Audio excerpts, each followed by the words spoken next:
Legal disclaimer. The following content regarding foreign exchange, Forex, trading, financial markets, and economic analysis is provided strictly for educational and entertainment purposes only. It does not constitute and should not be interpreted as personalized financial, investment, tax, or legal advice. Foreign exchange trading on margin carries a high level of risk and may not be suitable for all investors. The high degree of leverage can work against you as well as for you. Before deciding to trade foreign exchange, you should carefully consider your investment objectives, level of experience, and risk appetite. The possibility exists that you could sustain a loss of some or all of your initial investment, and therefore you should not invest money that you cannot afford to lose. You should be aware of all the risks associated with foreign exchange trading, and seek advice from an independent financial advisor if you have any doubts. Any mention of historical performance, case studies, or specific trading scenarios is for illustrative purposes only and does not guarantee, promise, or imply future results. Market data, hours, and volatility are subject to change based on economic events and global liquidity shifts. By continuing to watch this video, you acknowledge that you are solely responsible for your own due diligence and financial decisions. Imagine standing in the middle of a vast pitch-black warehouse. It is 3 a.m. You are holding a bag of cash and you are looking to do business. You scream out a price, hoping someone will hear you. But the warehouse is empty. There is nobody there to buy from you, and nobody there to sell to you. The only person in the corner is a loan shark who is willing to take your transaction, but he is going to charge you triple the normal fee because he knows you have no other option. You feel the panic rising. You are trapped in a trade with bad pricing and zero movement. This is exactly what happens to millions of retail traders every single day. They open their laptops, look at a chart, and click buy without realizing they have just walked into an empty warehouse. Here is the controversial truth that most trading gurus will never tell you because it contradicts the marketing pitch of total freedom. The Forex market is not truly open 24 hours a day. Yes, technically the servers are running. Yes, the electronic networks are accepting orders. But functionally, for the professional speculator, the market is closed for huge chunks of the day. The idea that you can trade whenever you want is the single most expensive lie in the history of retail finance. It is a myth designed to generate commission fees for brokers who profit regardless of whether you win or lose. Let's look at a hypothetical scenario involving a trader we will call Michael. Michael lives in California. He gets home from his 9-to-5 job, eats dinner, and sits down at his trading desk at 6 p.m. Pacific Standard Time. He pulls up the euro to US dollar chart. He sees a pattern that looks like a breakout. He enters a position with significant leverage, expecting the market to surge. But then something agonizing happens. Nothing. The candle doesn't move. Sits there. It wiggles up 1 pip, then down 2 pips. The spread, the cost to enter the trade, widens unexpectedly. Michael is now staring at a screen for 4 hours, his heart rate elevated, watching paint dry. Why? Because the European banks are closed. The US banks are closed. He is trying to surf in a swimming pool where the wave machine has been turned off. He is trading against the dead zone, a period of teeth in liquidity where price manipulation is rampant and genuine trend-following moves are mathematically improbable. This series is going to deconstruct the global clock of money. We are not just talking about time zones, we are talking about the shifting of the baton between the world's financial superpowers.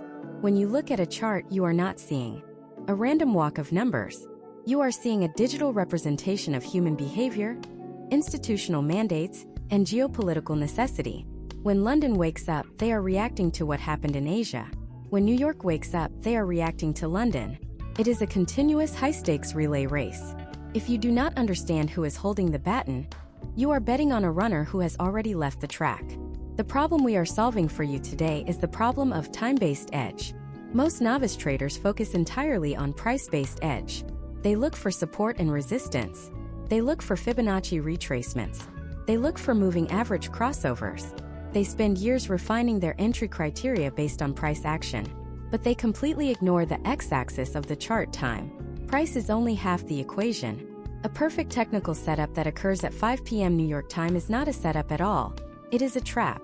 Conversely, a mediocre setup that occurs at 3 a.m. New York time, right at the London Open, might be the highest probability trade of the week. By the end of this masterclass series, you will stop looking at the chart as a static picture and start seeing it as a living, breathing timeline of global capital flow. We need to establish a foundational understanding of what we mean by market sessions. In the stock market, this is easy. The New York Stock Exchange opens at 9:30 a.m. and closes at 4 p.m. There is a bell. It is binary, open or closed. Forex is an over-the-counter or OTC market. There is no central building. There is no single server. There is no guy ringing a bell. The market is simply a network of Tier 1 banks, JP Morgan, Deutsche Bank, Citi, HSBC, UBS, agreeing to exchange currency with each other electronically. Therefore, a session is simply the business hours of the banks in a specific region. When the bankers in Tokyo are at their desks, the Asian session is open. When the bankers in London return from lunch, and the bankers in New York are sipping their morning coffee, we have an overlap. This overlap is where the magic happens. It is where fortunes are made and lost in milliseconds. Understanding these overlaps is the difference between being a gambler and being a strategic operator. We are going to dive deep into the specific characteristics of the three major powerhouses: the Asian session, dominated by Tokyo, Sydney, and Singapore; the European session, dominated by London and Frankfurt; and the North American session, dominated by New York and Chicago. Each of these sessions has a distinct personality. The Asian session is often characterized by consolidation and range-bound trading. It is the accumulation phase. The London session is the breakout artist, often creating the true high or low of the day. The New York session is the volatility injector, reacting to U.S. economic data releases that can whipsaw the market in both directions. If you are treating these three periods the same, you are fundamentally misunderstanding the asset class. You would not drive a Formula One car on a dirt track, and you would not drive a rally car on an oval circuit. Yet, traders try to use breakout strategies during the quiet Asian session and wonder why they get stopped out by false moves. They try to use range-bound strategies during the London Open and wonder why the market steamrolls through their stop-loss without looking back. Context is king, and in Forex, context is time. Furthermore, we must address the concept of liquidity. Liquidity is the lifeblood of the market. It refers to the ease with which an asset can be bought or sold without affecting its price. During peak market hours like the London/New York overlap, liquidity is like a deep ocean. You can buy 10 million euros and the market barely ripples. Because the market is deep, spreads are tight. The difference between the bid and the ask price is minimal, meaning your transaction costs are low. During off hours like the late US afternoon or early Asian morning, liquidity dries up. It becomes a shallow puddle. If a large order comes in, it splashes everywhere. The price jumps erratically. This is called slippage. Brokers widen their spreads to protect themselves. If you are trading during these times, you are paying a premium for a substandard product. You are fighting against friction that does not exist during the prime sessions. We are also going to explore the psychology of the 24-hour market. There is a dangerous psychological phenomenon known as overtrading or forcing the trade. Because the market is technically accessible, traders feel a compulsion to be constantly involved. They feel that if the chart is moving, they should be making money. This leads to burnout and decision fatigue. The most successful institutional traders might only be active for 3 or 4 hours a day. They stalk their prey. They wait for the alignment of time and price. They execute with precision and then they walk away. They treat trading as a business with operating hours, not a 24-hour casino. By setting strict time boundaries for your own trading, you align yourself with the smart money. You stop being liquidity for the algorithms and start riding the waves created by the institutions. This masterclass is structured to take you from a novice understanding of market open to an expert level of session profiling. In the coming parts of this series, we will dissect the Asian session's tendency to fake out traders. We will analyze the London Judas swing, a classic manipulation tactic that happens right at the opening bell. We will break down the New York session's reversal patterns. We will look at the best times to trade specific currency pairs, why you should trade the pound sterling to US dollar during London but perhaps switch to the Australian dollar to US dollar or US dollar to Japanese yen during late US hours. We will give you a schedule, a blueprint, a map. But first, you have to accept the premise of this introduction. The clock is your most important indicator. Before you look at the RSI, before you look at the MACD, before you draw a trend line, you must look at the clock and ask yourself, who is awake? Who is driving the bus? And is there enough gas in the tank to get to my destination? If you cannot answer those questions, you have no business entering the market. The chart is not just a line. It is a story of global economics unfolding in real time. And like any good story, it has a beginning, a middle, and an end. If you start reading in the middle of the night, you are going to be confused. This is not about finding a magic system that works 100% of the time. That does not exist. This is about tilting the probabilities in your favor. Trading is a game of statistics. If you trade during high-volume sessions, you increase the statistical probability that a move will sustain itself. If you trade during low-volume sessions, you increase the statistical probability of a false breakout or a whipsaw. It is simple math. By filtering out the bad times, you automatically improve your win rate, even if you do not change your strategy. You are simply removing the friction. Prepare yourself. We are about to synchronize your watch with the heartbeat of the global financial system. Forget your local time zone. From this moment forward, you live in GMT. You live in EST. You live in the flow of the major banking centers. The 24-hour market is a myth. The targeted, session-specific sniper approach is the reality. Welcome to the deep dive on Forex market sessions. To understand why the 24-hour market is a myth, you have to look at the map of the world not as a picture of landmasses, but as a heat map of money. This heat map shifts, expands, and contracts as the sun travels across the globe. We are going to visualize the Forex market as a massive three-stage engine. This engine does not run at full RPM all day long. It idles, it accelerates, and it redlines. If you try to shift gears while the engine is idling, you stall. If you try to idle while the engine is redlining, you get run over. Let's start at the very beginning of the trading day. Technically, the Forex week kicks off on Sunday evening in the United States. While Americans are watching football or preparing for the work week, the sun is rising over the international date line. The very first financial center to flick on the lights is Wellington, New Zealand. But let's be honest about the data. New Zealand is a tiny fraction of global volume. The engine is just clearing its throat. The real Asian session begins when Sydney, Australia comes online, followed shortly by the heavyweight champion of the East, Tokyo, Japan. We need to drill down into the psychology and the structural reality of the Asian session, which roughly runs from 7 p.m. to 4 a.m. Eastern Standard Time. This is the first distinct period of the global trading day. For a trader based in New York or London, this is the night shift. And historically, this session has a completely different personality from its Western counterparts. Imagine you are a currency dealer at a major Japanese bank in Tokyo. Your mandate is different from a hedge fund manager in Greenwich, Connecticut. Japan is an export powerhouse. Companies like Toyota, Sony, and Honda are selling goods all over the world, receiving dollars and euros in exchange. They don't want those dollars. They need Japanese yen to pay their workers and their taxes. So, a massive chunk of the volume in the Asian session is not speculative. It is commercial. It is transactional. It is corporate repatriation. This creates a specific market texture. Volatility during the Asian session, historically speaking, is significantly lower than the London or New York sessions.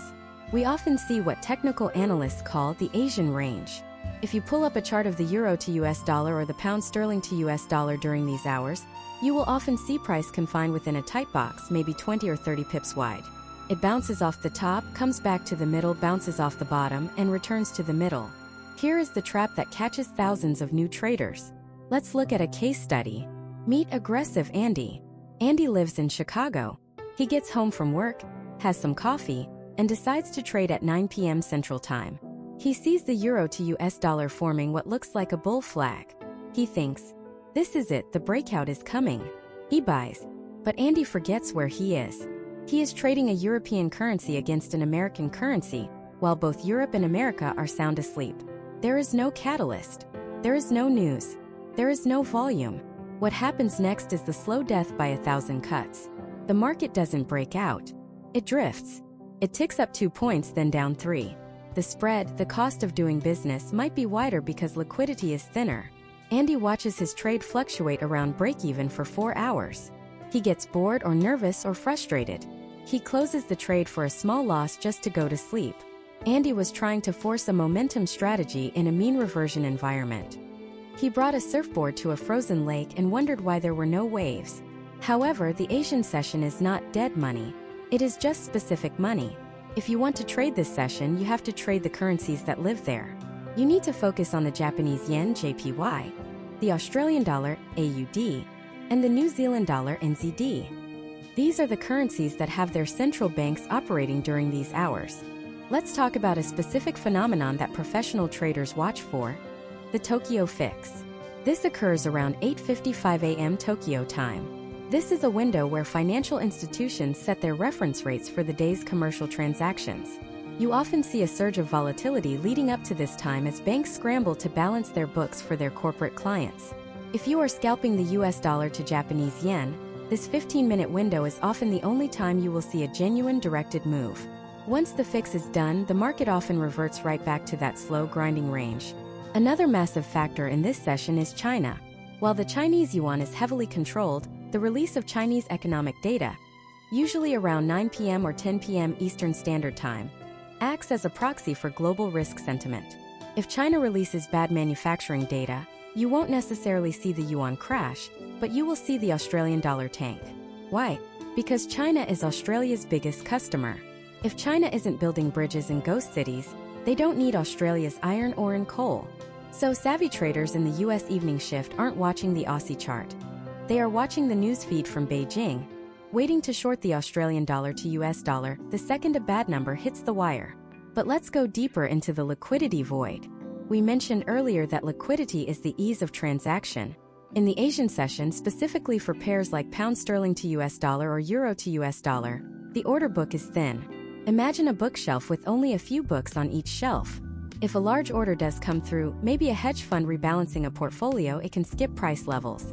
This causes what we call flash crashes.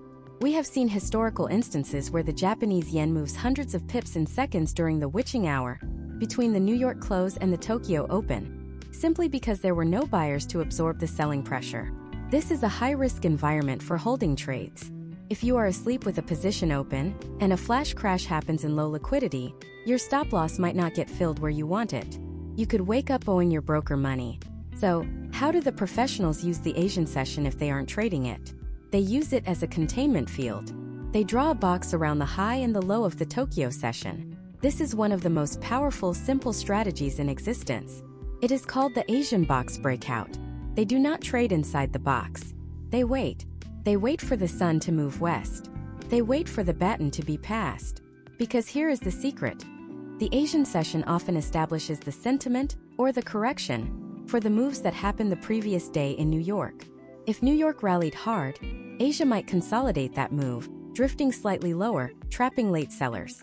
It builds up energy, compresses the spring. The tight range of the Asian session is not nothing happening.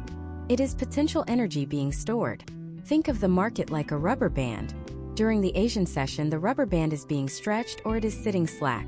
It is rarely snapping. Traders who understand this know that the real move, the expansion of energy, cannot happen until the heavy hitters wake up. Who are the heavy hitters? The currency market is dominated by the interbank market. The sheer volume of transactions that flows through London is staggering. London is the capital of the Forex world. It handles roughly 43% of all global FX turnover. Compare that to Tokyo's 6% or New York's 16%. When London comes online, it is not just another session. It is the main event.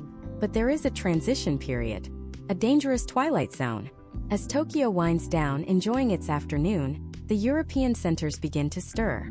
Frankfurt, Germany opens first, usually an hour before London. This is the pre-London Open. This is where you see the first fake moves. Imagine a sprinter in the starting blocks. The gun hasn't gone off, but they twitch. They false start. This is the pre-London market. You will often see price break out of that Asian box we talked about. It pierces the high of the night. Retail traders see this breakout and scream. The trend is starting. Buy. Buy. They jump in. And then the clock strikes 3 a.m. Eastern Standard Time, 8 a.m. London. The giant wakes up. And the giant sees all that liquidity sitting just above the Asian high. The giant doesn't want to buy high. The giant wants to buy low. So what happens?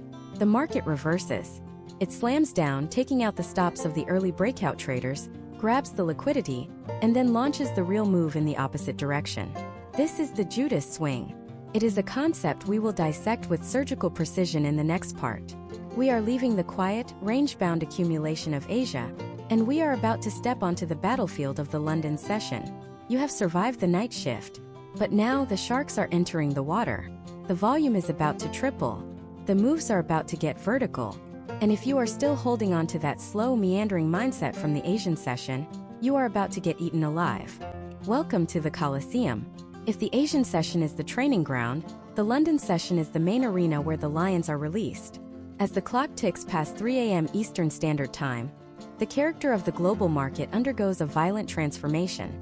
We are no longer dealing with the polite, commercial repatriation of Japanese exporters.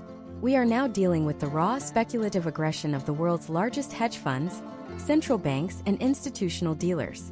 London is the heartbeat of the Forex body, pumping roughly 43% of all daily volume through the veins of the financial system. To understand the London session, you have to understand the problem of size. Imagine you are a Tier 1 bank and you need to buy 500 million euros. You cannot simply click buy at the current market price. If you did, your order is so massive that it would consume every available seller for 20 pips, 50 pips, maybe 100 pips. You would drive the price up against yourself, resulting in a terrible average entry price. This is called slippage. To avoid this, you need liquidity. You need someone on the other side of the trade willing to sell to you.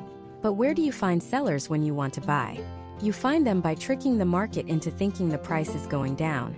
This brings us to the Judas swing, a concept we teased previously but now must dissect with forensic detail. This is the hallmark maneuver of the London Open. Let's look at a specific, recurring scenario. It is 2:45 a.m. Eastern. The Asian session has left a clearly defined high and low range on the pound sterling to US dollar chart. Retail traders are waking up in Europe seeing this range. Suddenly, right at 3 a.m., the price drops aggressively. It smashes through the Asian session low. Thousands of retail traders see this and think, the support has broken. The trend is down. Sell, sell, sell. They enter short positions. Simultaneously, traders who were already long from the previous day have their stop losses sitting just below that Asian low. When the price hits those stops, their long positions are liquidated, which technically becomes a sell order. So you have a flood of selling pressure entering the market, panic selling from the longs, and greedy selling from the breakout bears. This is the pool of liquidity the smart money was waiting for. They are sitting there with their massive buy limit orders, absorbing all that selling pressure. They are buying from the panicked retail traders at a discount.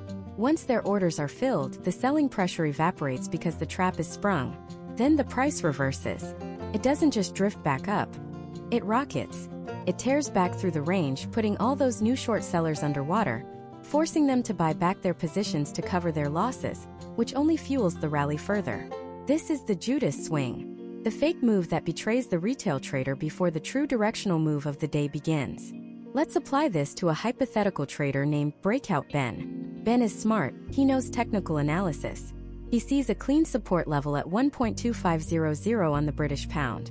He sets a sell stop order at 1.2490 thinking, if it breaks 1.2500, it's going to 1.2400. The clock strikes 3 a.m. The price spikes down to 1.2485. Ben is triggered into the trade. He is excited. He is in the money. 5 minutes later, the price stalls.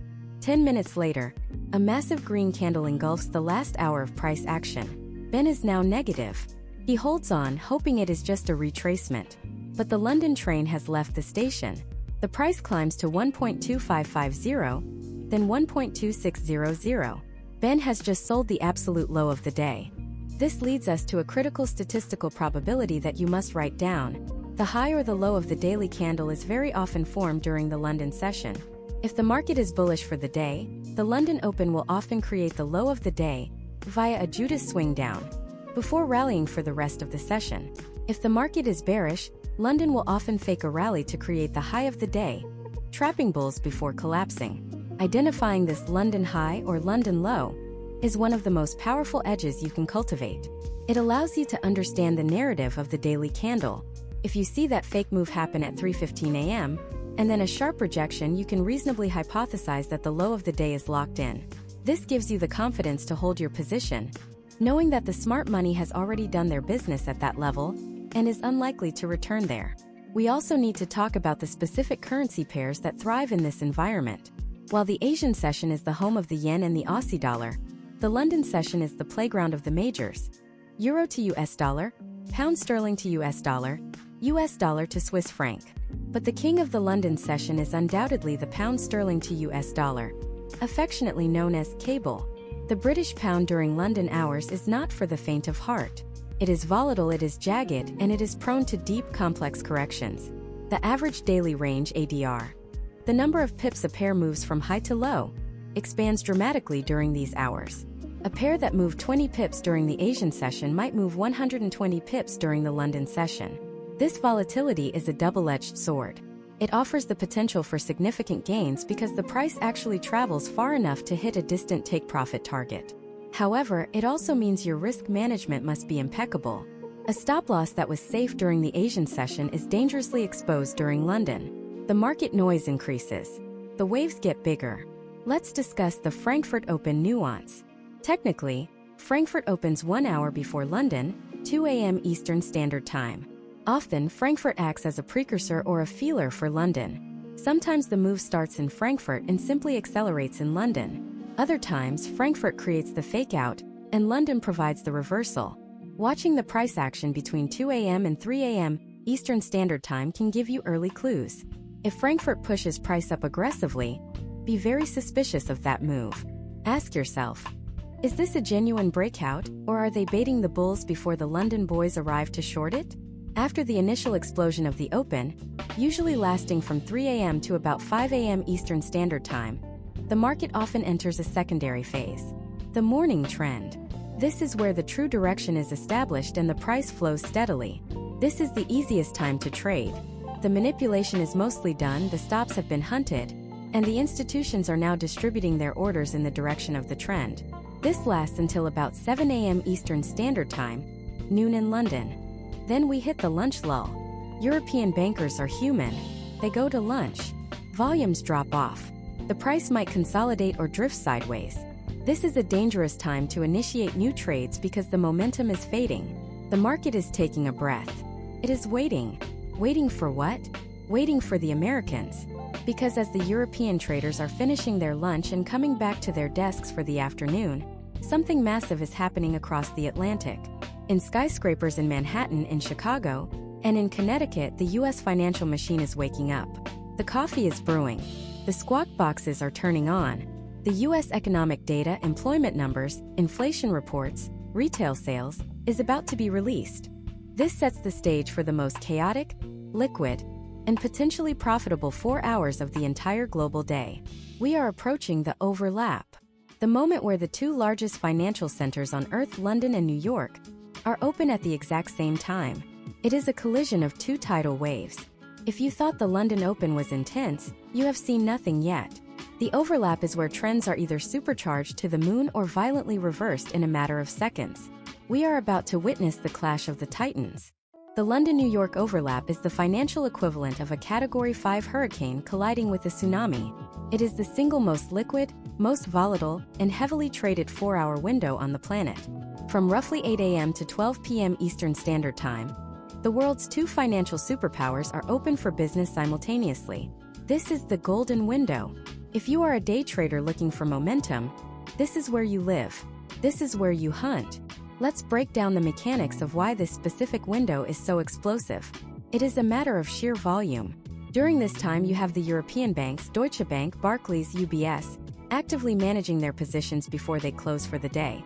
At the same time, you have the American heavyweights, JP Morgan, Goldman Sachs, Citibank, Bank of America, firing up their terminals to start their day. You also have the Canadian banks joining the fray. It is a convergence of liquidity that creates moves so powerful they can sustain a trend for weeks, or snap a trend in seconds. The centerpiece of this session, and the moment that strikes fear into the hearts of unprepared traders, is 8:30 a.m. Eastern Standard Time. Set your alarm. Tattoo this time on your arm. 8:30 a.m. is when the United States government typically releases its high-impact economic data.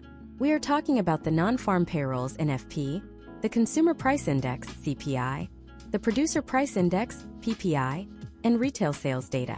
These are not just numbers on a spreadsheet. They are the report card of the world's largest economy. Imagine a trader named News-Chasing Nick. Nick sees that the forecast for U.S. unemployment is bad. He assumes this will weaken the dollar. So at 8:29 a.m., he loads up a massive short position on the U.S. dollar to Japanese yen, convinced he is about to catch the drop. At 8 hours and 30 minutes, the data is released. The number is slightly better than expected. But because the market is an algorithmic beast, the reaction is not linear. The algorithms confuse the liquidity. The price spikes down 20 pips, validating Nick's trade for 1 second, and then rips upwards by 60 pips in the span of 3 seconds. Nick is margin called before he can even blink. Why did this happen? Because in the New York session, price action often takes a backseat to fundamental shock. During the overlap, the market is digesting new information.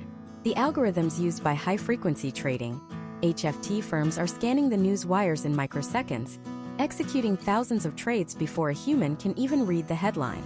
If you are trying to click buttons manually during a news release without a professional-grade strategy, you are bringing a knife to a nuclear war.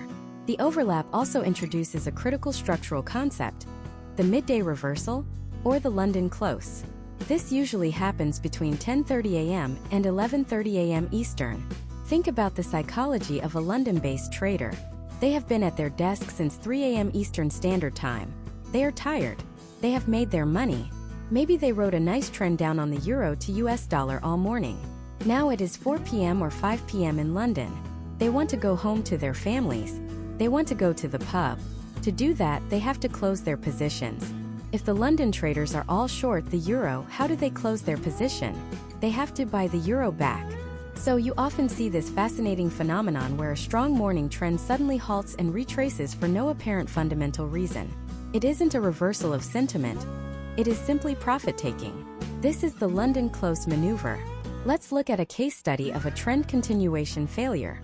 Meet late to the party Larry. Larry wakes up late in California. He opens his charts at 8:30 a.m. Pacific, 11:30 a.m. Eastern. He sees the pound sterling to US dollar has been falling all day. It looks like a strong, healthy downtrend. He thinks, the trend is my friend, and he sells. Larry has just sold into the exact moment the London exchange is closing. The selling pressure evaporates because the Europeans are leaving. The Americans, seeing the price stall, decide to take some profits too. The price bounces. Larry gets stopped out. He screams at his monitor. The market is rigged. It isn't rigged. He just didn't check the time. He tried to hop on a train that was pulling into the final station. The currency pairs you choose during the New York session are critical. While the Asian session favored the yen and Aussie, and London favored the pound, the New York session is the kingdom of the US dollar. Every major pair, euro to US dollar, pound sterling to US dollar to Swiss franc, US dollar to Japanese yen, US dollar to Canadian dollar is in play. However, you must pay special attention to the US dollar to Canadian dollar. US dollar versus Canadian dollar. Since Canada and the US share a time zone and their economies are deeply intertwined, this pair often wakes up specifically during the New York Open. If you are trading the loonie, CAD during the London morning, you might find it sluggish. But at 9:30 a.m. Eastern Standard Time, when the US stock market bell rings, the US dollar to Canadian dollar often finds its rhythm. Speaking of the stock market, we cannot ignore the correlation between Wall Street and Forex during this session. The S&P 500, the Dow Jones, and the Nasdaq open at 9:30 a.m. Eastern Standard Time. In the modern financial era, risk-on and risk-off sentiment dominates flows. If the US stock market opens and rallies hard, risk-on, investors typically dump safe haven currencies like the US dollar and the Japanese yen, and they buy risk currencies like the Australian dollar and the British pound. If the stock market crashes at the open, risk-off, money flees into the safety of the US dollar. As a Forex trader in the New York session, you cannot just look at Forex charts. You must have a chart of the S&P 500, ES futures, open on your screen. If the S&P 500 is tanking, and you are trying to buy the pound sterling to US dollar, you are fighting the macroeconomic tide. You are swimming upstream. The smart money in New York is looking at the bond market, yields, and the equity market to determine where to put their currency exposure. Let's visualize the whipsaw effect during the overlap. Imagine the chart is a rope. On one side, you have the London bears pulling. On the other side, you have the New York bulls pulling. For a few hours, the rope is tense. It snaps back and forth violently. This creates noise. While the London session often creates clean directional runs, the New York overlap can be messy. It is prone to stop hunts in both directions. You might see a candle spike up, take out the highs, then immediately spike down and take out the lows, all within 15 minutes. This is the market seeking liquidity to facilitate the massive volume transfer between the two sessions. Surviving the overlap requires a shift in strategy. In Asia, you might use tight stops and target small ranges. In London, you might trail your stop to catch a trend. In the New York overlap, you often need wider stops to survive the volatility, or you need to be extremely precise with your entry, entering on the retest rather than the initial breakout. Breakout trading in New York is notoriously difficult because false breakouts are more common due to the conflicting currents of the two major sessions. But what happens when the dust settles? What happens when the London traders finally shut down their computers, the sun sets over Europe, and New York is left alone? Around 12 p.m. to 1 p.m. Eastern, the market undergoes another dramatic personality change. The volume drops off a cliff. The institutional traders in New York head out for their power lunches. The European banks are closed. The golden window slams shut. We enter the afternoon doldrums. This is a period that has destroyed more trading accounts than almost any other, not because it is volatile, but because it is deceptive. The moves look real, but they are often mirages. Traders who lost money in the morning try to win it back in the afternoon, only to find themselves trapped in a slow, grinding chop fest that bleeds their account dry through time decay and mental exhaustion. There is a specific danger lurking in these afternoon hours. It involves the mechanics of how banks settle their accounts for the day, and a little-known fee called swap that can eat into your profits if you aren't careful. We are moving away from the high-octane speed of the morning and entering the zombie hours of the trading day. But just because the market looks dead doesn't mean it can't kill you. In fact, for the undisciplined trader, the boredom of the afternoon is far more dangerous than the chaos of the morning. You are about to learn why the smartest traders in the world often walk away from their screens exactly at noon, and why you should probably do the same. It is 1 p.m. in New York. The rush is over. The frantic energy of the overlap has dissipated. The London traders have gone home to their families, the economic news has been digested, and the institutional orders have been filled. You are now staring at what professional traders call the afternoon doldrums, or more cynically, the graveyard shift. If you look at a volume profile chart of the euro to US dollar, it looks like a suspension bridge. There is a massive tower of volume at the London Open, another massive tower at the New York Open, and then a long sagging cable that droops down into the late afternoon. This low-volume environment creates a specific type of price action that is chemically different from the morning. In the morning, price action is impulsive. It has conviction. In the afternoon, price action is often corrective and aimless. Imagine a sailboat. In the morning, there is a strong wind volume. You steer the boat and it goes where you want. In the afternoon, the wind dies completely. You are now drifting with the tide. If you try to force the boat to move by paddling with your hands, you are going to exhaust yourself and make very little progress. This is what happens to traders who try to scalp the New York afternoon. Let's introduce a case study. Revenge trading Rick. Rick had a rough morning. He tried to trade the non-farm payrolls news release and got stopped out twice. He is down 2% on his account. He is angry. He feels the market owes him money. He looks at the chart at 2:30 p.m. Eastern Standard Time. He sees the price slowly creeping up. It looks like a trend. He thinks, I can make my money back here. He buys. But Rick fails to understand that this is not a trend backed by institutional capital. It is an algo drift. The heavy hitters have left the building. The only participants left are automated maintenance algorithms and other retail traders. Without heavy volume to push the price through resistance levels, the market enters a chop zone. The price moves up 3 pips, then drops 4, then up 2. It is slow grinding torture. Rick holds the trade for 3 hours, watching his P&L fluctuate between -$50 and +$10. Finally, out of sheer boredom and frustration, he closes the trade for a loss just to end the pain.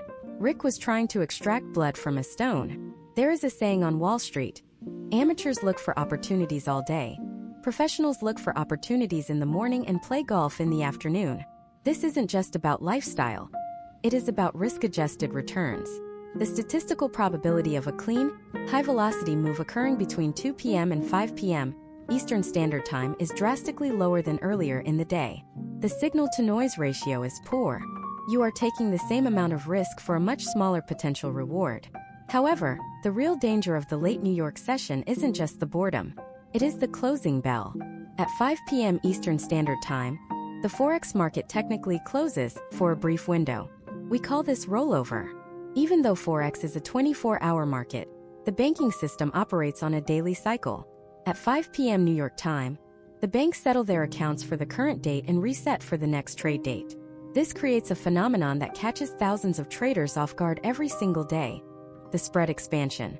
For almost 23 hours a day, the spread, the difference between the buy price and sell price, on a pair like euro to US dollar might be tight, perhaps 0.1 or 0.2 pips.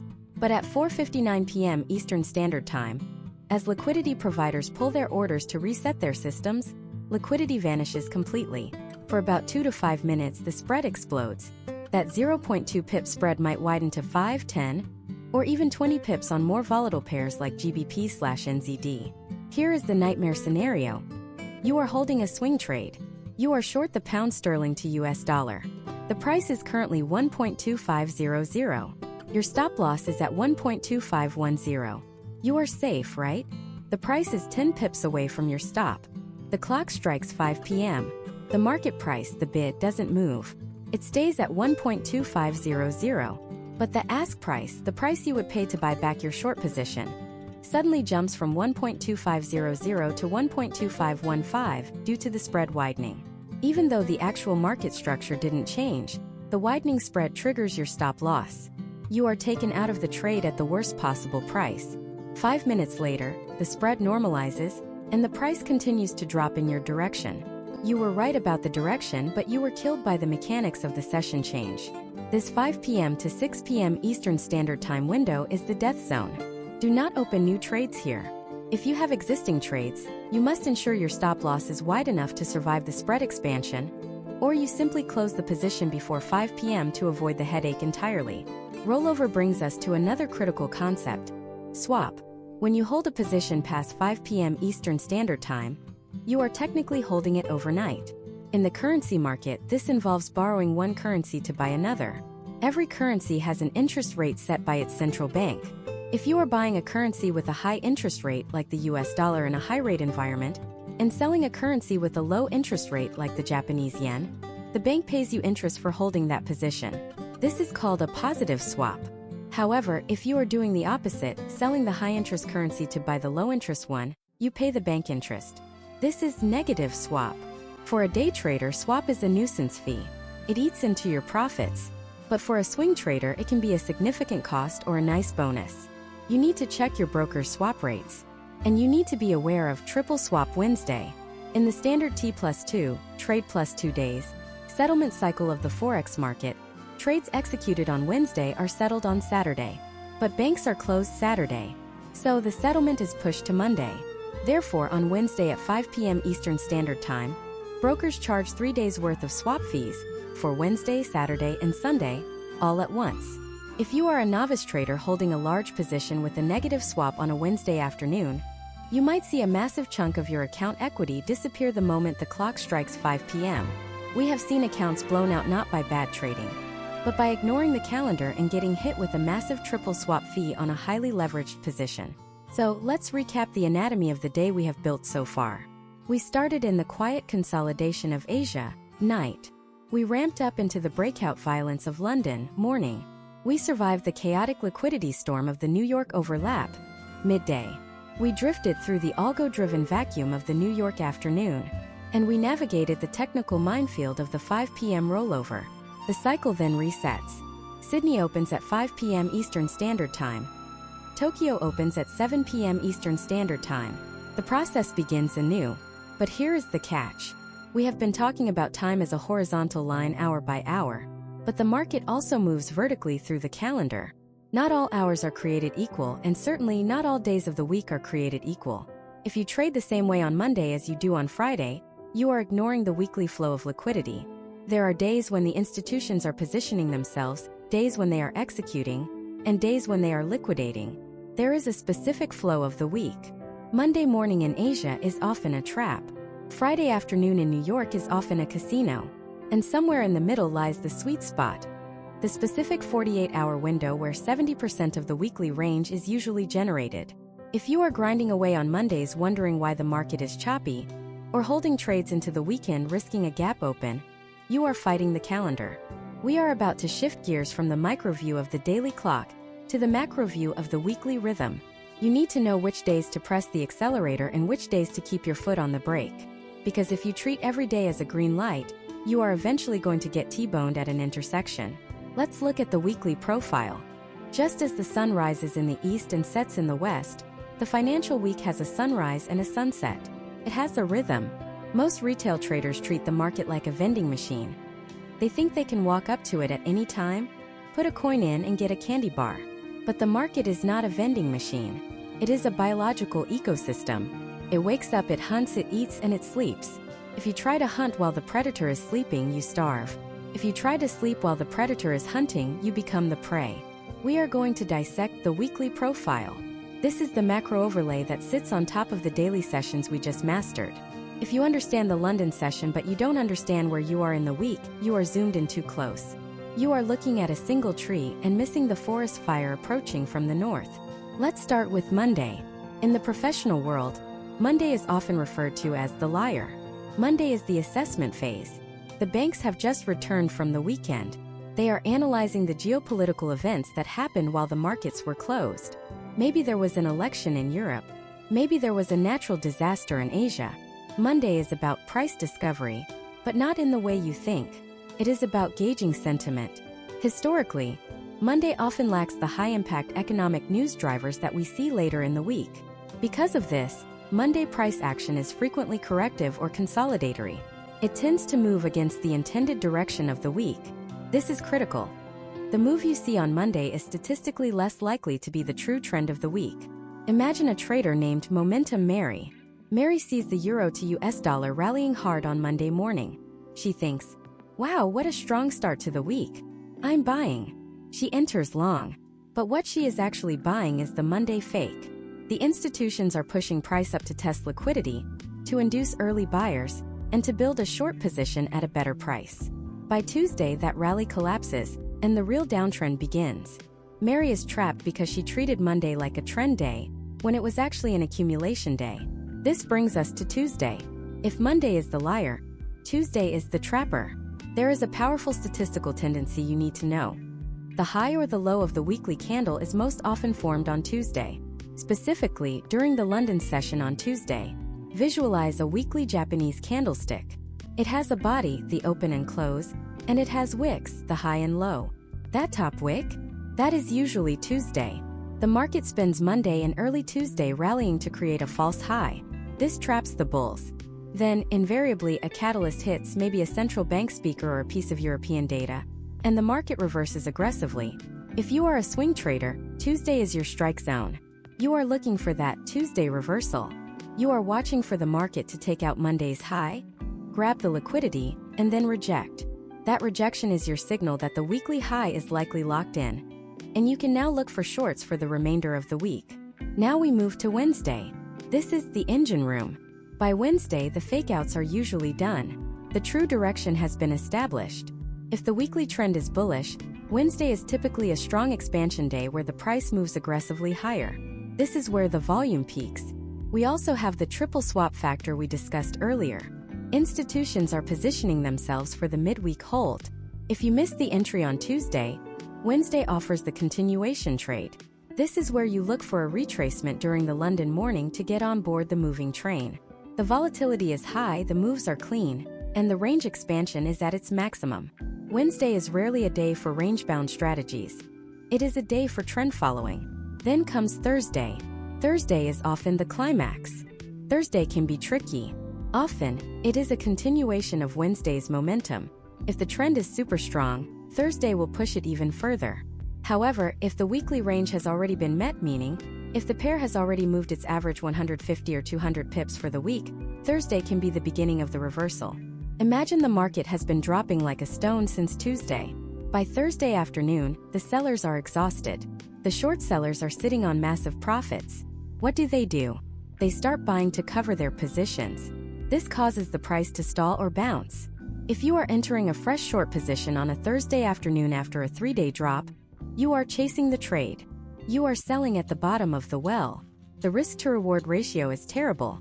Finally, we arrive at Friday. The wild card. Friday is a split personality. The Friday London session morning can often be a brilliant trading window.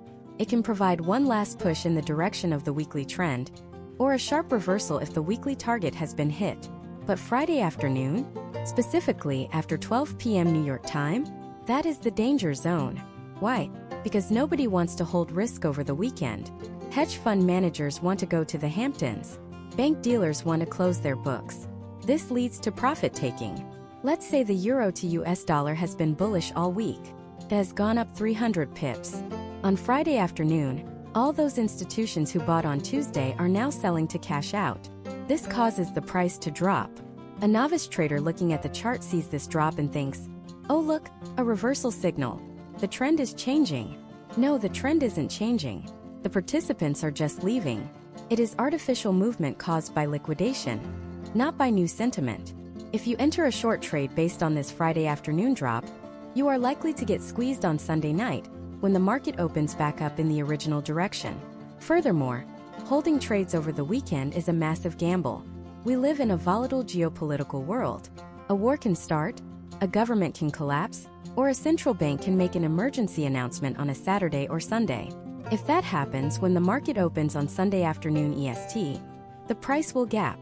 A gap means the price jumps from 1.2500 directly to 1.2400 without trading at any price in between. If your stop loss was at 1.2450, it does not get triggered at 1.2450.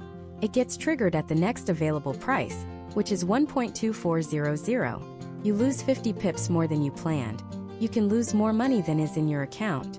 This is gap risk. Professional traders rarely hold positions over the weekend, unless they are long-term position traders with very wide stops and small leverage. So, let's synthesize this weekly profile into a strategy. Monday, observe. Mark the high and low of the day. Do not be aggressive. Watch for the fake move. Tuesday, hunt. Look for the Judas swing that takes out Monday's high or low during the London session. This is the prime entry for the weekly swing. Wednesday, ride. Add to positions if the trend confirms. Look for range expansion. Be aware of swap fees. Thursday, manage. Tighten stop losses. Take partial profits. Be wary of exhaustion if the move has been extended. Friday, escape. Look for final profit targets in the morning. Be completely out of the market by noon New York time. Enjoy your weekend while the amateurs fight over the scraps in the closing hours.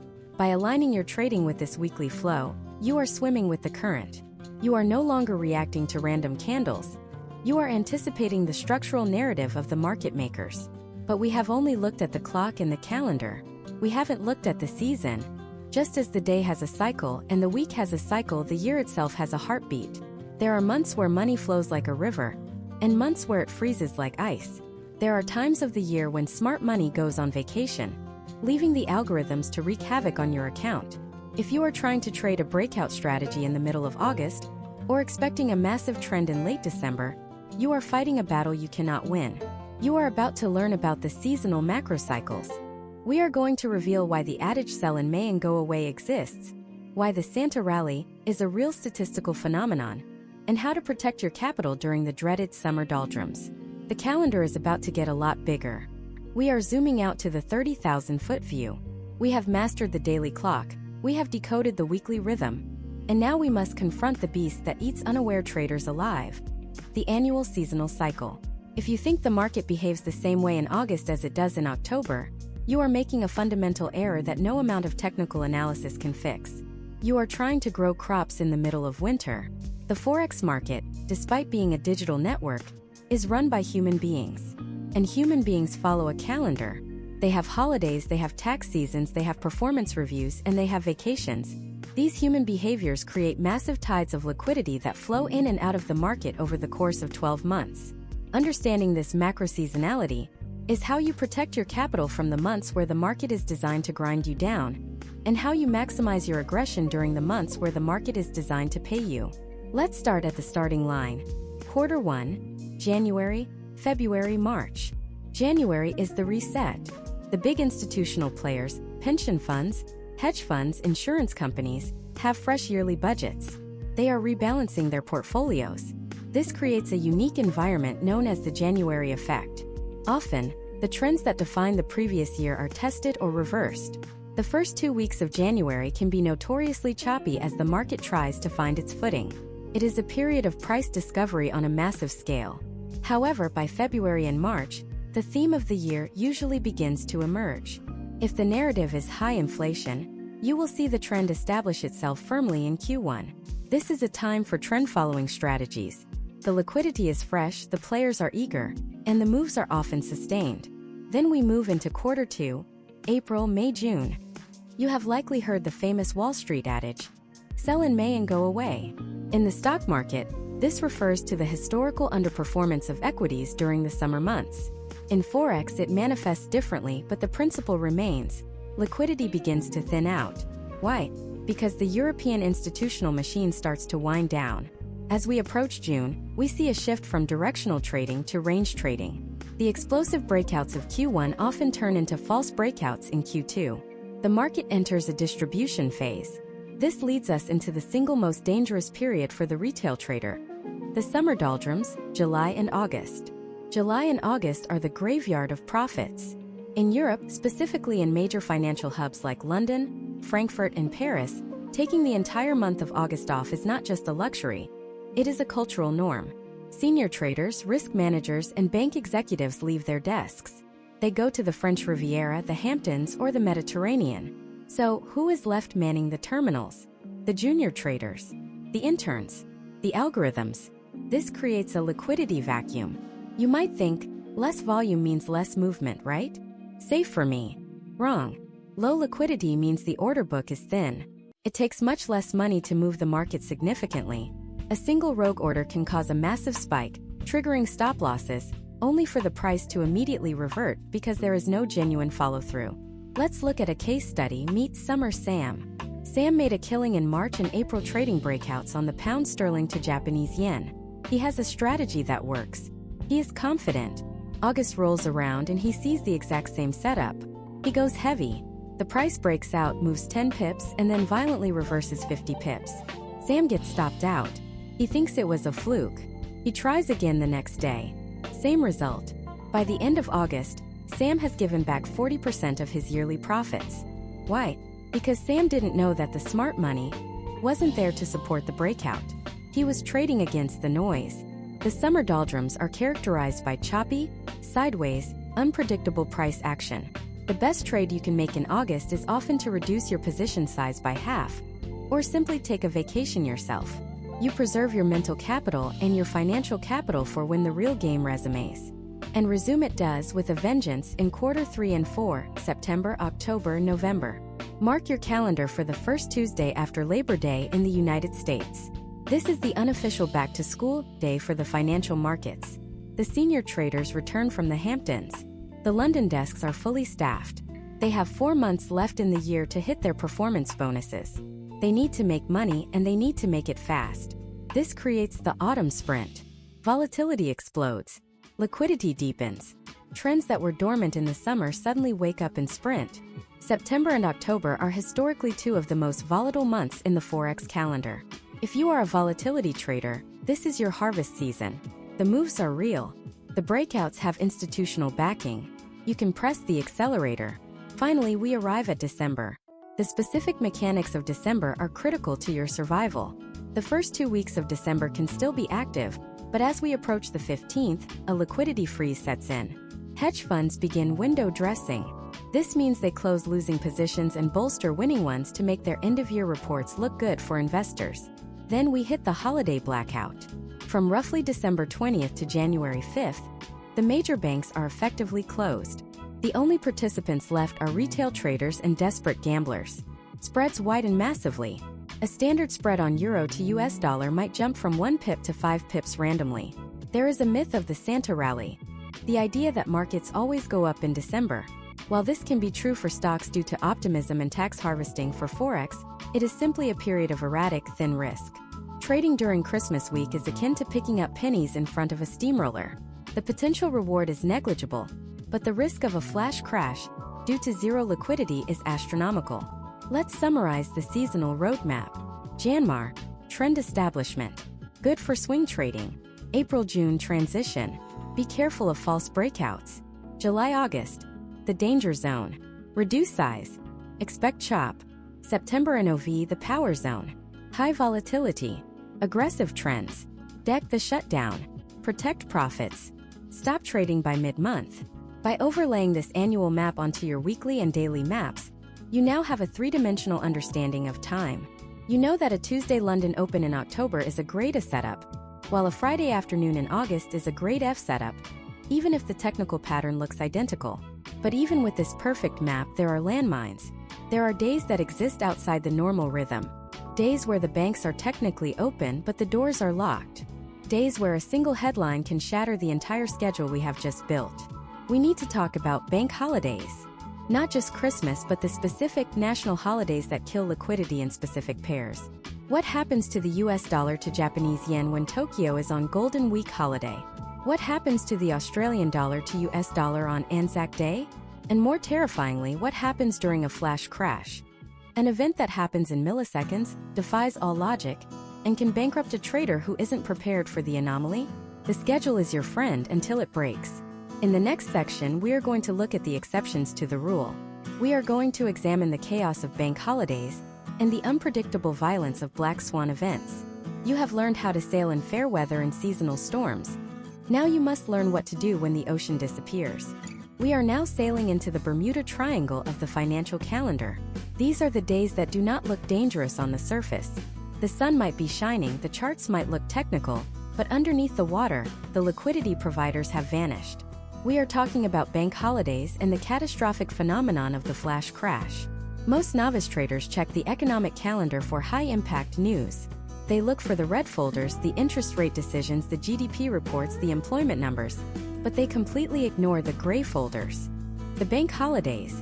They see Bank Holiday Japan or Bank Holiday USA, and they think, oh good, no news. The market will be calm. It is a safe day to trade. This is a fatal assumption. A market without news is often boring, yes, but a market without liquidity is a death trap. Let's visualize the order book again. Imagine a ladder. On every rung of the ladder there are orders. Buy 100 lots at 1.1000. Buy 50 lots at 1.0999. Buy 200 lots at 1.0998. When a massive sell order hits the market, it has to eat through these buy orders. Because the ladder is full, the price moves down slowly rung by rung. This is a healthy liquid market. Now imagine a bank holiday. The banks in New York or Tokyo are closed. The institutional traders are at home. The algorithms have been turned off or set to passive mode. The ladder is now broken. There is an order at 1.1000, and the next order isn't until 1.0950. The rungs in between are missing. If a sell order comes in now, the price doesn't tick down. It teleports. It slips from 1.1000 directly to 1.0950 in a single millisecond. If your stop loss was at 1.0980, it does not get triggered. The market never traded at 1.0980. Jumped right over you. You get filled at 1.0950. You just lost 50 pips on a trade where you risked 20. This is slippage, and on bank holidays, it is the primary killer of retail accounts. Let's examine the turkey trap. This occurs every year in late November. Thanksgiving in the United States. Thanksgiving is a unique beast. It is a Thursday holiday, but effectively, it shuts down the US financial system for 4 days. Thursday is the holiday. Friday is Black Friday, where markets usually close early and volume is non-existent because traders bridge the weekend. Here is the scenario. It is Thanksgiving Thursday. The London session winds down at 11 a.m. Eastern Standard Time. Normally, New York would take the baton, but New York is eating turkey. The market enters a zombie state. Liquidity drops by 90%. Then a headline hits. Maybe a geopolitical tension in the Middle East flares up. Maybe a surprise leak from the European Central Bank. In a normal market, this news would move the euro to US dollar by 20 pips. But in the turkey vacuum, there is nobody to absorb the shock. The price rips. It spikes 80 pips in 1 minute. It triggers a cascade of stop losses from automated retail platforms. The move exaggerates itself. You are staring at your screen, watching your account equity plummet, unable to exit because the broker's feed has frozen due to the volatility. You have just been cooked by the turkey trap. Case study. The flash crash of January 3, 2019. This is the textbook example of why you must respect the time zone void. It was 5:30 p.m. New York time. The US traders had gone home. It was still too early for Singapore and Hong Kong to be fully online. Usually, Tokyo would be holding down the fort. But Japan was on holiday. It was Golden Week, an extended series of holidays in Japan. The Japanese banks, the massive guardians of the yen, were closed. Suddenly, Apple Incorporated released a letter downgrading their revenue guidance, citing slowing sales in China. This was bad news for the global economy. Algorithms scanned the headline. They immediately initiated risk-off protocols. This means selling stocks and buying safe havens. The primary safe haven? The Japanese yen. So the algorithms tried to buy the yen, short US dollar to Japanese yen, short Australian dollar to Japanese yen. But remember, the Japanese banks were closed. There was no liquidity. There were no sellers. The result was carnage. The US dollar to Japanese yen crashed 400 pips in a matter of minutes. The Australian dollar to Japanese yen collapsed nearly 800 pips. That is a move that usually takes months, happening in the time it takes to make a cup of coffee. Retail traders who were long Australian dollar to Japanese yen, carrying the trade for the positive swap we discussed earlier, were wiped out. Many went into negative balance owing their brokers money. Why? Because they were holding a carry trade during a Japanese bank holiday in the witching hour between sessions. They violated every rule of time-based safety we have discussed. You must adopt a strict no-fly zone policy regarding holidays. If the United States is on holiday, Independence Day, Thanksgiving, Martin Luther King Jr. Day, you do not trade USD pairs. Period. The risk of low liquidity chop or sudden spikes outweighs any technical setup. If the United Kingdom is on holiday, bank holidays in May or August, you do not touch the GBP. The cable, pound sterling to US dollar, without London volume, is a rudderless ship. It will drift aimlessly and then snap violently. If Japan is on holiday, Golden Week, Emperor's birthday, you stay far away from the JPY crosses, especially during the Asian session. You are walking into a ghost town where the only inhabitants are predatory algorithms. But holidays are predictable. You can see them on the calendar. What about the anomalies that you cannot see? The events that break the clock entirely? We need to address the black swan. The black swan is an event that is impossible to predict, has a massive impact, and is rationalized in hindsight. While you cannot predict when a black swan will land, you can predict where the damage will be worst. And the damage is always worst in the currencies that are being artificially suppressed or manipulated by central banks. The most famous example is the Swiss franc of January 15, 2015. For years, the Swiss National Bank (SNB) had artificially pegged the Swiss franc to the euro. They promised they would not let the euro to Swiss franc exchange rate drop below 1.2000. Traders believed them. Millions of traders bought euro to Swiss franc at 1.2010, putting their stop loss at 1.1990, thinking, the central bank guarantees this level. It's free money. Then, on a random Thursday morning without warning, the SNB abandoned the peg. The floor disappeared. In seconds, the euro to Swiss franc crashed from January 2000 to 0.8500. It dropped nearly 3,000 pips. Let me repeat that. 3,000 pips. Major brokers went bankrupt that day. Hedge funds closed their doors. Traders who had safe stop losses at 1.1990 were filled at 0.9000. They lost huge multiples of their account balance. What is the lesson here regarding market sessions? The lesson is that the market is always dangerous, but it is most dangerous when you assume a guaranteed state of play. The traders who died that day were the ones who thought the 1.2000 level was a wall of concrete. It wasn't. It was a line in the sand.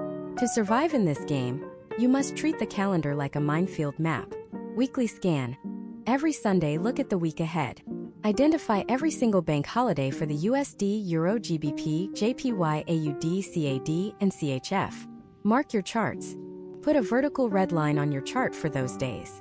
Label it NO trading. The day before rule. Often, liquidity dries up the afternoon before a major holiday. If July 4th is a Tuesday, Monday afternoon in New York will be dead. Don't force trades then. The day after rule. The day after a major holiday can be volatile as institutions rush to rebalance their books. This is often a good opportunity, but treat it with caution. We have now mapped the entire battlefield.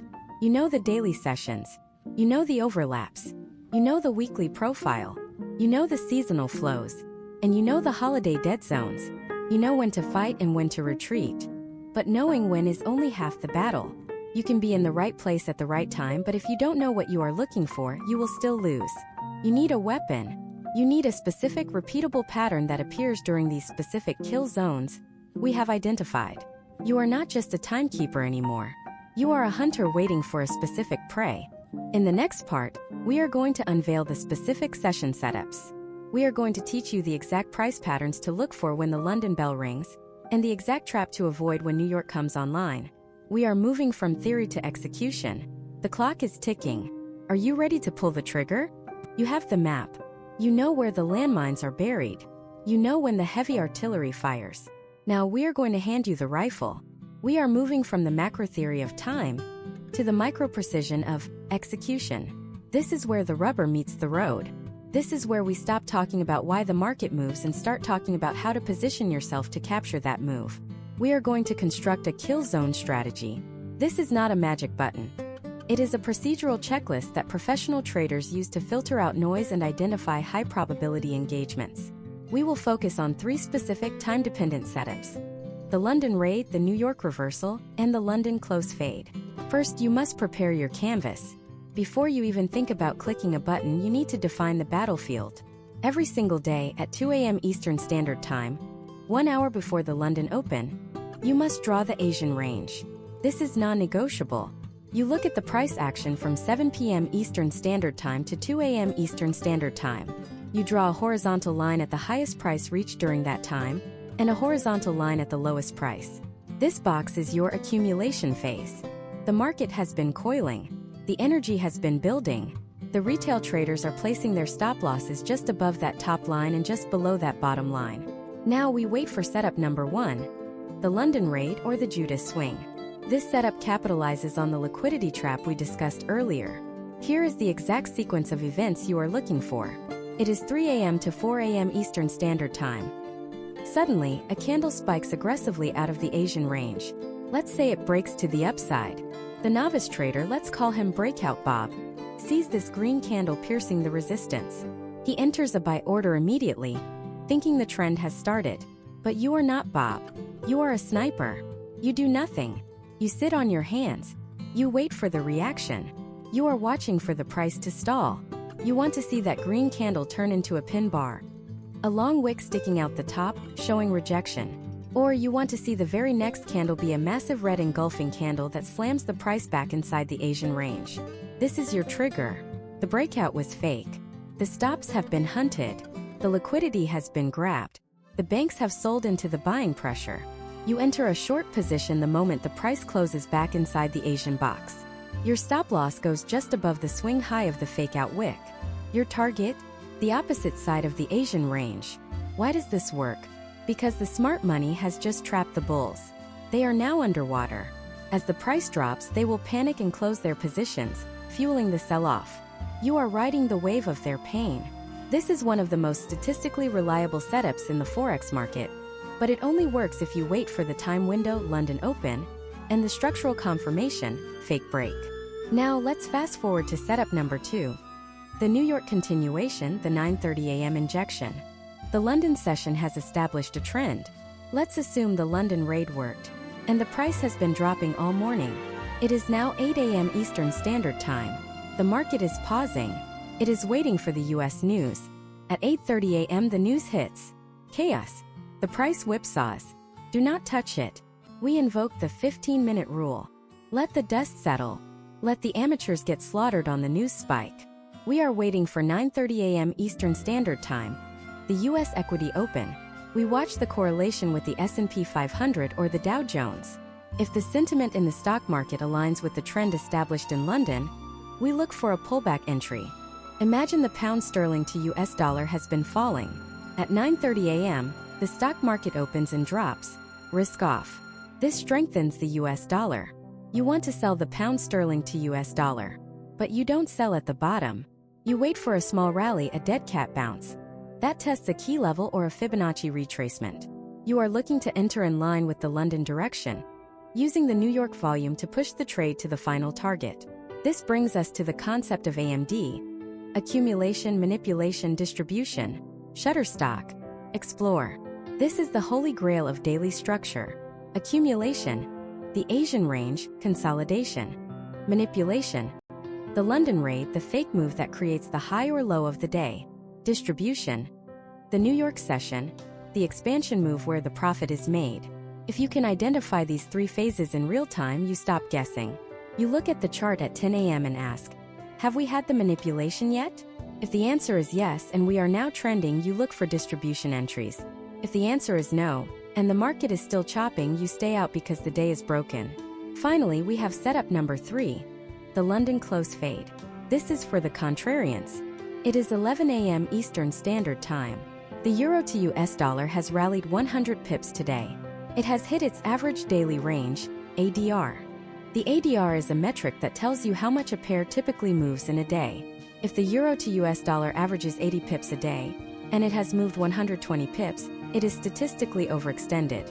At this specific time window, 10:30 a.m. to 11:30 a.m. Eastern Standard Time, European traders are closing there by positions to take profit, selling to close. You look for a divergence. You look for the price to make one final exhausted push to a psychological number like 1.1000 or 1.1050, but with decreasing momentum on your oscillator like RSI. This is the exhaustion gap. You enter a short position against the uptrend.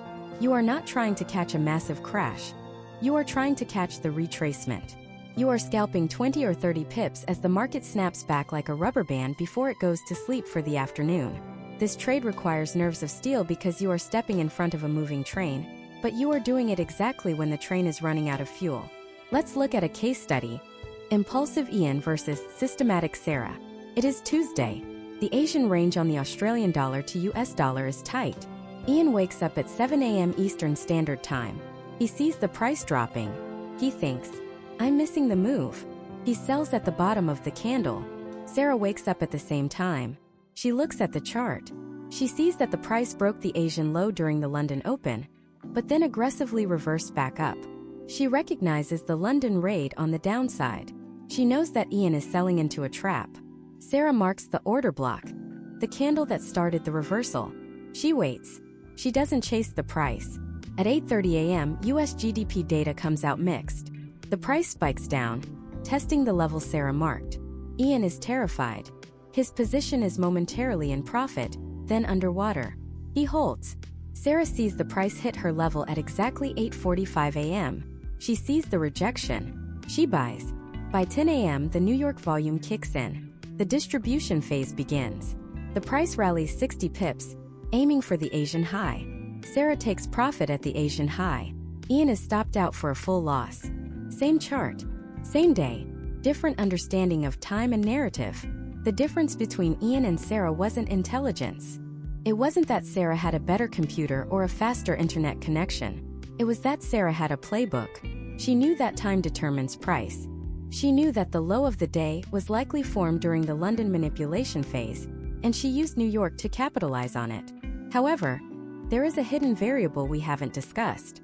A variable that can ruin even the most perfect technical setup. We have talked about the outer game, the charts, the hours, the sessions, the patterns, but we haven't talked about the inner game. You can know exactly when the London breakout is happening. You can see the setup perfectly.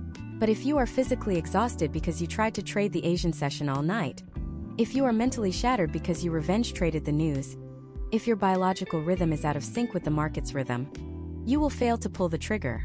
Or worse, you will pull it at the wrong time. Trading the sessions is not just about strategy, it is about lifestyle design. It is about biohacking your own body to peak at the exact moment the market peaks. In the final part of this masterclass, we are going to integrate everything. We are going to build the perfect trader's schedule. We are going to show you how to structure your sleep, your preparation, and your life around the sessions you choose to master. You are about to learn how to turn this knowledge into a sustainable lifelong career without burning out. The final piece of the puzzle is you. You are the weakest link in your trading system. You can have the most sophisticated algorithm, the cleanest charts, and the deepest understanding of macroeconomics, but if your brain is foggy, your cortisol is spiking, and your eyes are burning from staring at a screen for 10 hours, you will lose. The market is a machine. It does not get tired. It does not get hungry. It does not get emotional. You do. This final chapter is about protecting the asset. You are the asset. If you destroy the asset in the pursuit of profit, you end up with neither. We are going to construct the professional trader's operating system. This is not about finding time to trade. It is about aggressively defending your time from the market. We must shatter the myth of the hustle trader. You have seen them on social media. Screens glowing in the dark at 4 a.m., captions about grinding while you sleep. This is not trading, this is a slow suicide. High-performance trading is closer to professional athletics than it is to manual labor. A sprinter does not run for 8 hours straight. They train, they rest, and they explode for 10 seconds of peak performance. To implement this, you must identify your chronotype and match it to a market session. You cannot force a square peg into a round hole. Let's look at Profile A. The corporate fugitive U.S. time zone, 9 to 5 job. If you live in New York and work a standard job, you cannot trade the London Open at 3 a.m. without destroying your health. Stop trying. Your kill zone is the New York Open, 7 a.m. to 9 a.m. Eastern Standard Time. This gives you 2 hours before work. The schedule: wake up at 6 a.m. Do not check your phone. Hydrate. Exercise for 20 minutes to wake up the prefrontal cortex. 6:30 a.m. Sit at the desk. Review the London high and low. Check the economic calendar for 8:30 a.m. news. 7 a.m. to 9 a.m. Execute. You are looking for the New York continuation or the reversal at key levels. 9:01 a.m. Terminal off. You go to your day job. You do not check your phone at work. You are done. You have captured the volatility of the overlap and you move on. Now consider Profile B. The night owl, Asian/Australian time zone. You are awake when New York is asleep. You might think you are disadvantaged. You are not. You have the London sniper window. The schedule: it is evening for you. You have finished your day. 8 p.m. Your time. This corresponds to the London Open. Roughly, you are trading the Judas swing, the edge. While the US traders are groggy and waking up, you are fully alert. You can capitalize on the initial manipulation of the day. You trade for 2 hours, catch the breakout, set your stop to break even, and go to sleep. The key metric here is decision fatigue. Every decision you make depletes your willpower battery. Should I wear the blue shirt or red shirt? Should I eat eggs or oatmeal? By the time you sit down to trade, if you have made 1,000 micro decisions, your brain enters preservation mode. You become risk-averse or impulsive. Biohacking for traders starts with routine automation. Steve Jobs wore the same turtleneck every day to save decision energy. You need a trading uniform. Not clothes but a process. The pre-flight checklist. Just like a pilot. Is the news calendar clear? Are my charts clean? Is my risk calculator open? Am I emotionally stable?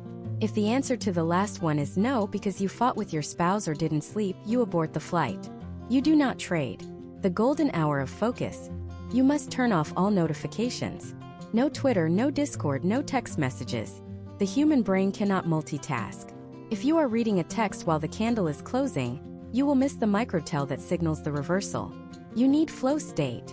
The physical environment, carbon dioxide, CO2, buildup in a closed room kills cognitive function. Open a window. Get an air purifier. If your room is stuffy, your brain is suffocating, and your reaction times slow down. This sounds trivial, but in a game of milliseconds, it is statistical edge.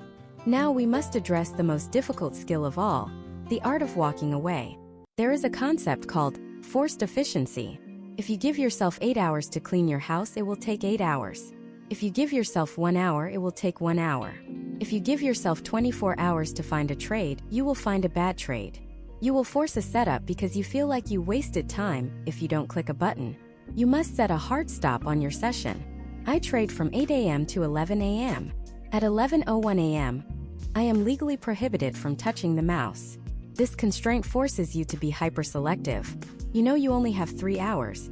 You won't waste capital on a C-grade setup because you are waiting for the A-grade setup. Scarcity breeds quality. Let's simulate a perfect day, incorporating everything we have learned in this 10-part series. The setup: it is Tuesday, the trapping day. It is October, high volatility season. The plan: you are targeting the New York session, 6:30 a.m. Eastern Standard Time. You sit down. You see that during the Asian session the market consolidated. During the London session, 3 a.m., the price rallied and broke the Asian high. Analysis: you recognize the manipulation. The London rally created the high of the day. Execution: you wait for 9:30 a.m. Eastern Standard Time, the stock market open. You see the S&P 500 drop.